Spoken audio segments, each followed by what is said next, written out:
इसी में हम आगे आपका टॉपिक डिस्कस कर रहे हैं। देखिए हमारा टॉपिक चल रहा था इसी में कि आपका राज्य संपर्क एक्ट में चल रहा था कि इसमें हमने आपसे पिछले वीडियो में डिस्कस किया था राज्य संपर्क ऐप का मूल उद्देश्य क्या है, प्रमुख लाभ इसके क्या हैं, शिकायत के लिए हमने इसमें दिखाया था शिकायत निवारण और निगरानी तंत्र प्रक्रिया क्या है और पंजीकरण कहाँ कहाँ हम कर सकते हैं इसके बारे में।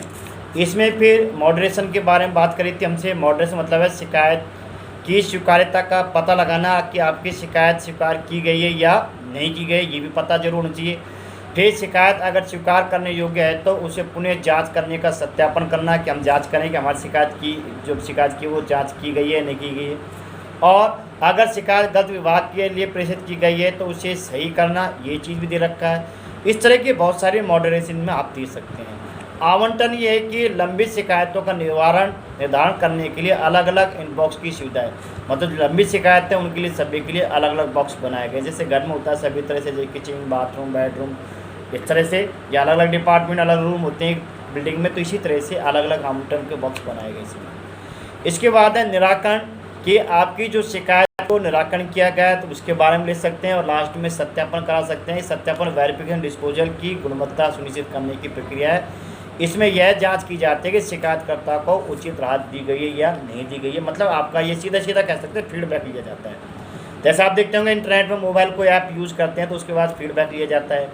या आप कई बार शादी पार्टी में गए होंगे, आप किसी की लड़की वाले की शादी में गए, आपसे बड़े नंबर से कहता है और भैया जी भोजन कैसा लगा, आप कहते हैं बहुत बढ़िया लगा, तो वो फीडबैक एक तरह का कि उसके भोजन की आपने क्या करी, बढ़ाई करी। बढ़ाई का मतलब है कि आपको उसका भोजन अच्छा लगा, ये उसका फीडबैक होता है। ऐसे इसमें है कि आप जो डिपार्टमेंट से जो सेवा ले रहे हैं उसके बाद आपको फीडबैक देना चाहिए कि आपको उसका काम कैसा लगा, तो आप वो बता सकते हैं। ठीक है, तो इसी में हम आगे बात कर रहे हैं ई पब्लिक डिस्ट्रीब्यूशन सिस्टम।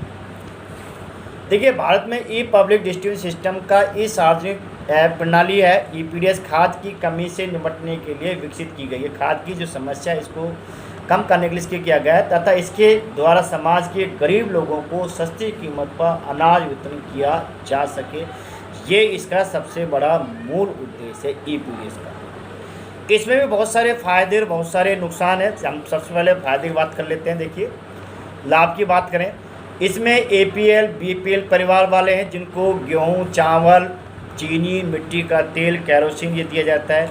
ये चीज़ें जो गरीब तबके के बोल सकते हैं, गरीब परिवार से हैं, जो निम्न वर्ग के हैं, उनको ये सारी चीज़ें फैसिलिटी मुहैया कराई जाती है। राज्य सरकार गरीबी रेखा से ऊपर भी हो सकते हैं या कुछ निम्न स्तर के हो सकते हैं, गरीबी रेखा नीचे हैं, बिलो पॉवर्टी लाइन वालों को भी एक राशन कार्ड दिया जाता है, अंत्योदय परिवार कार्ड का दिया जाता है, हरा और कुछ कार्ड दिए जाते हैं जिनके द्वारा आप यहाँ से किसी भी राशन की दुकान से राशन ले सकते हैं। महीना आपका आता है पर यूनिट शायद 5 किलो है, 5 किलो अनाज मिलता है 2 रुपये किलो के हिसाब से। केंद्र सरकार राज्य सरकार के अलग अलग हिसाब किताब होते हैं इसमें, जैसे चने की दाल भी है, गेहूँ, चावल, चीनी, मिट्टी का तेल। इसके अलावा और भी बहुत सारी इसमें फैसिलिटी दी जाती है। आप इन सभी फैसिलिटियों को, जैसे कि मान लीजिए सपोज कीजिए आप कहीं से किसी राशन डीलर से राशन ले रहे हैं, तो इन सभी फैसिलिटियों को आप ईपीडीएस पोर्टल पर जाकर आप उस पर ले सकते हैं कि ईपीडीएस पोर्टल पर जाकर आप ये देख सकते हैं हर महीने हमको कितना कितना क्या क्या सामान मिला, वो सारी चीज़ें आप ऑनलाइन भी देख सकते हैं। अपने मोबाइल पर ओटीपी सिस्टम भी चालू करा सकते हैं। ओटीपी का सिस्टम से चालू होने पर क्या होगा कि आपके मोबाइल पर सारी सूचना आ जाएंगी, आपको कितना अनाज मिला, कितना क्या मिला, कितना क्या नहीं मिला, वो सारी सूचना आप इस पर ले सकते हैं। अगला हमारे पास इसी में क्वेश्चन और दे रखा है। नेक्स्ट देखिए, ई मित्र सीएससी पर राशन कार्ड के लिए आवेदन करना। देखिए अब बच्चे को पता है कि राशन कार्ड के लिए आवेदन आप ई मित्र कर सकते हैं, सीएससी सेंटर में कर सकते हैं, क्या करें, या आप खुद भी कर सकते हैं चाहे तो, परंतु ज़्यादातर क्या है कि फैसिलिटी ई मित्र या सीएससी सेंटर से ज़्यादातर होते हैं, क्योंकि आप खुद करेंगे तो आपको किसी न किसी ई मित्र या सीएससी सेंटर से आपको कहीं कनेक्ट होना पड़ेगा, तब जाकर आपका काम। सबसे पहले इसके लिए क्या चाहिए, राशन कार्ड लिए ई मित्र की आपको साइट पर जाना पड़ेगा, वहाँ पर एक आपको फॉर्म डाउनलोड करना है, उस फॉर्म को पूरा फिल करना है। यदि जिन के अधिकारियों को साइन कराने के बाद आपको क्या करना है भैया, आपके जितने डॉक्यूमेंट्स लगते हैं वो डॉक्यूमेंट उसमें अटैच करने हैं, जैसे टेलीफोन का बिल है, बिजली का बिल है, पासबुक बैंक की है, और फ़ोटो है, आधार कार्ड है, जनाधार कार्ड, एनुअल जो भी कुछ आपके पास डॉक्यूमेंट है उन सभी डॉक्यूमेंटों को आप ई मित्र पर या ऑफलाइन कार्य में आप जमा करा सकते हैं और कराने के बाद आपका राशन कार्ड बनकर तैयार हो जाएगा। ये कितना अच्छा प्रोसेस है, सीधे सीधा आप कहीं भी आप अपना राशन कार्ड बनवा सकते हैं। देखिए इसके बाद अगला हम इसी में टॉपिक बात करें, ज्योग्राफिकल इंफॉर्मेशन सिस्टम।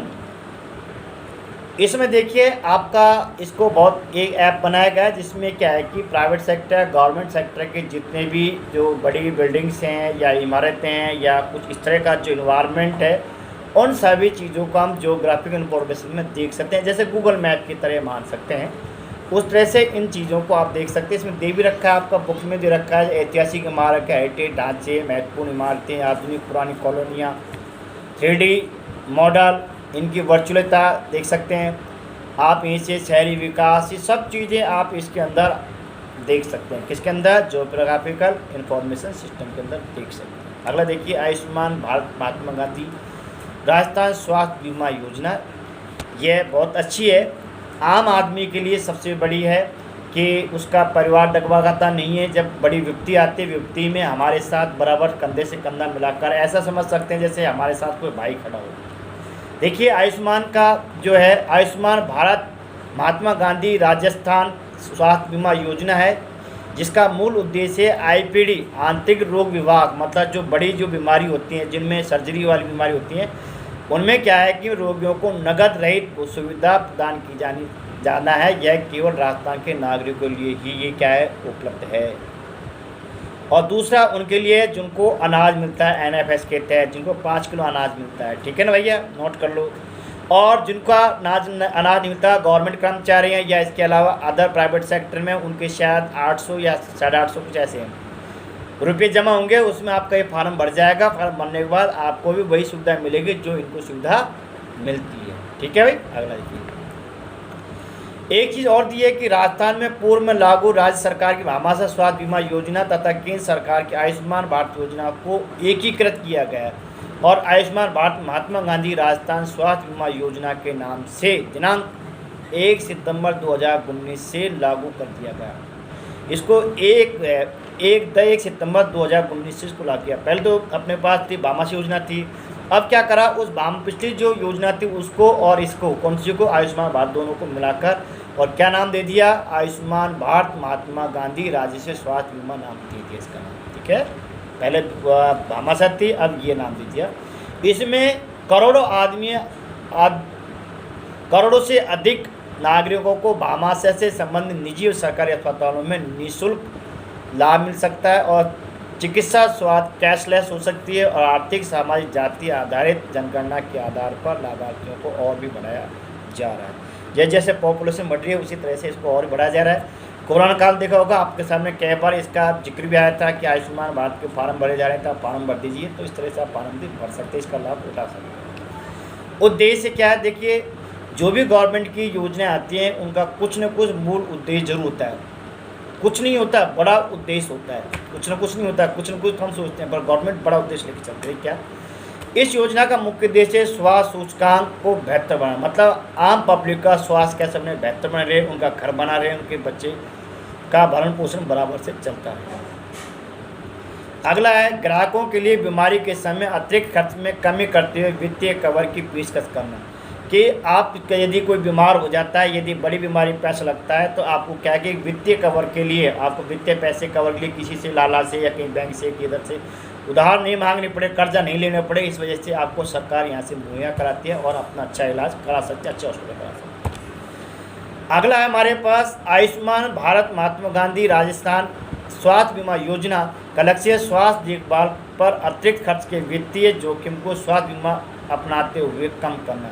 स्वास्थ्य बीमा को तौर पर अपनाया इसको कि जिससे क्या होगा कि आम पब्लिक पर कम से कम खर्च बने, कम से कम बर्डन पड़े। इससे एक सबसे बड़ा फ़ायदा है जिससे उनका घर गृहस्थी बराबर चलता रहे। इसमें दिया ये योजना सरकार के मिनिमम गवर्नमेंट या मैक्सिमम गवर्नेंस के दृष्टिकोण को ध्यान रखते हैं, मतलब मिनिमम और मैक्सिमम दोनों चीज़ों का संतुलन बनाए हुए इस चीज़ को ध्यान में रखकर इसको बनाया गया है। कौन से को? आयुष्मान महात्मा गांधी भारत आयुष्मान योजना।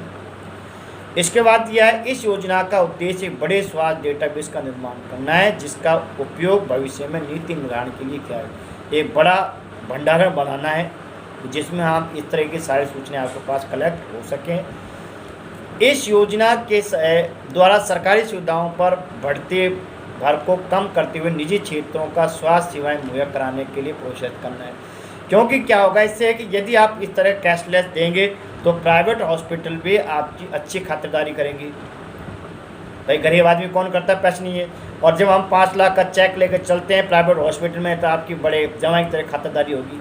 तो इसमें क्या होगा, ये सबसे बड़ा इसका मुझे भी एक अच्छा लगा इसका उद्देश्य। देखिए, इस योजना के द्वारा सरकारी सुविधाओं पर बढ़ते भार को कम करना है, क्योंकि सरकारी हॉस्पिटल में भार बढ़ रहा है, इलाज सही तरह नहीं हो पाते, इसलिए इससे क्या हुआ, कम करते हुए निजी क्षेत्रों द्वारा स्वास्थ्य सेवाएं मुहैया कराने के लिए प्रोत्साहित करना है, ताकि ग्रामीण क्षेत्रों में स्वास्थ्य सेवाओं में आमूलचूल परिवर्तन लाए जा सकें और उनको एक अच्छा स्वास्थ्य मिल सके, उनको एक अच्छी व्यवस्थाएं मिल सके। ये इसका सबसे बड़ा अच्छा कारण लगा, इसका उद्देश्य लगा। ठीक है, तो समझ में आ गया आयुष्मान का। अब हम बात करते हैं अगला कि आयुष्मान भारत महात्मा गांधी स्वास्थ्य बीमा योजना के क्या क्या लाभ हैं। लाभ देखिए,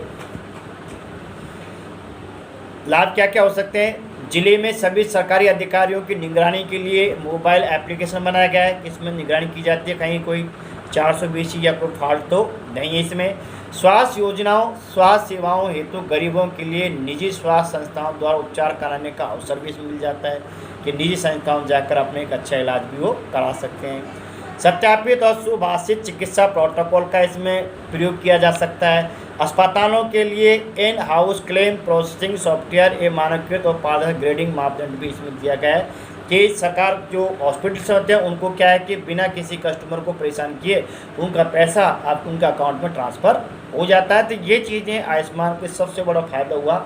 ऑनलाइन जो कैशलेस का था, इसमें ना तो कस्टमर को देना है, सीधा डॉक्टर के पास जाता है पैसा, आपका बिल बना, बिल बनने के बाद जितना पैसा है उतना आपका जन आधार कार्ड के द्वारा आपका सीधा हॉस्पिटल को चला जाता है। तो ये देखो सबसे बड़ा फ़ायदा गवर्नमेंट का, और इसमें हमारा परिवार जैसा था वैसा ही बना रहता है। यदि एक परिवार में यदि कोई बीमार हो जाता है, बड़ी बीमारी हो जाती है, तो उसके लिए उस परिवार के लिए बहुत बड़ी विपत्ति की समस्या आ जाती है, और इस बड़ी विपत्ति की समस्या को सुलझाने के लिए गवर्नमेंट ने हमारे लिए एक योजना चालू की जिसका नाम है आयुष्मान भारत महात्मा गांधी राजस्थान स्वास्थ्य बीमा योजना है।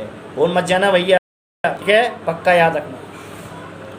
योजना के लाभार्थी कौन कौन हो सकते हैं, तो हमने इसमें बात की थी NFS के जिनको अनाज मिलता है वो लाभार्थी हो सकते हैं, और जिनका जन आधार कार्ड में नाम इनरोलमेंट है वो हो सकते हैं, या प्लस जिन्होंने अभी कोरोना काल में अभी गवर्नमेंट ने दिया था कि जो इसमें 800 कुछ ऐसा रुपया है उसका वो फार्म भरते हैं, तो वो भी इसके लाभार्थी हो सकते हैं। ठीक है, इसका लाभ प्राप्त करना।